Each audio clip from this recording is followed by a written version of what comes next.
درود پاک پڑھا کرو، زندگی پریشانیوں، مصیبتوں اور مشکلات سے پاک ہو جائے گی۔ غم کی کیفیت میں مضبوط ہو جاؤ۔ مضبوط ہونے کا طریقہ یہ ہے کہ کسی اچھے کام میں مصروف ہو جاؤ۔ کامیابی ایک دن میں نہیں ملے گی، لیکن ایک دن ضرور ملے گی انشاءاللہ۔ جب کوئی دوست تمہیں اپنا راز بتائے تو سمجھ لینا کہ وہ اپنی عزت تمہیں امانت دیتا ہے، اس میں کبھی بھی خیانت نہ کرنا۔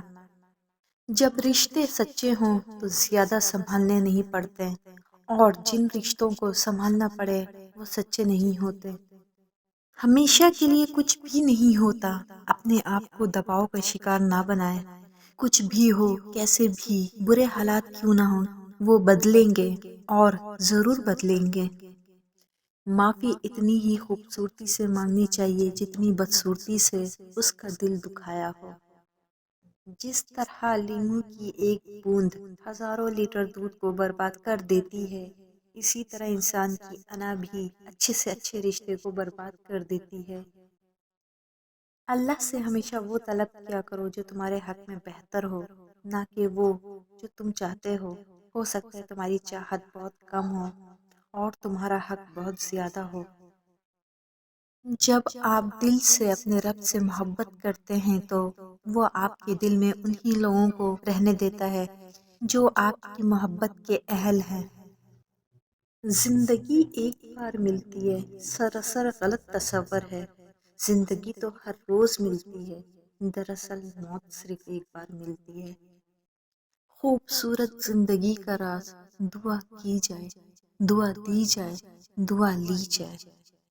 زیادہ سوچو نہیں، بلکہ زیادہ سے زیادہ استغفار کرو، کیونکہ مسائل اور مشکلات زیادہ سوچنے سے نہیں بلکہ زیادہ استغفار سے آسان ہوتے ہیں۔ برداشت اور صبر بزدلی نہیں بلکہ زندگی گزارنے کا انمول اصول ہے۔ جو بھی اسے اپنائے گا، کامیابی اس کے قدم چومے گی، کیونکہ یہ دونوں صفات اللہ کریم کو بہت محبوب ہیں۔ اللہ کریم ہم سب کو برداشت اور صبر کرنے کی توفیق عطا فرمائے، آمین یا رب العالمین۔ ہمیشہ بولنا نہیں پڑتا، تمہارے آنسو بھی اللہ سے باتیں کرتے ہیں۔ بدلتی ہوئی چیزیں اچھی ہوتی ہیں، مگر یقین کیجیے بدلتے ہوئے اپنے بہت تکلیف دیتے ہیں۔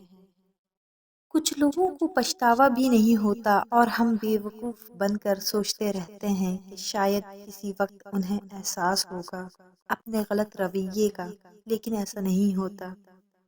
خواہش سے نہیں گرتے پھل جھولی میں، وقت کی شاخ کو میرے دوست ہلانا ہوگا۔ کچھ نہیں ہوگا اندھیروں کو برا کہنے سے، اپنے حصے کا دیا خود ہی جلانا ہوگا۔ پریشان نہ ہوا کرو، اللہ ہے نا۔ بد اخلاق وہ ہے جس کا غصے کی حالت میں اپنے آپ پر قابو نہ رہے۔ مصیبت کی جڑ اور بنیاد انسان کی گفتگو ہے۔ خالق سے مانگنا سنت ہے، اگر دے دے تو رحمت، نہ دے تو حکمت۔ مخلوق سے مانگنا ذلت ہے، اگر دے دے تو احسان، نہ دے تو شرمندگی۔ دوسروں کو ماننا، ان کو اہمیت دینا، ان کو سراہنا، ان کو تسلیم کرنا محبت ہے۔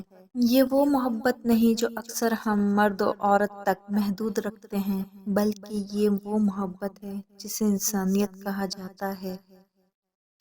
گناہ کسی نہ کسی صورت دل کو بے چین رکھتا ہے،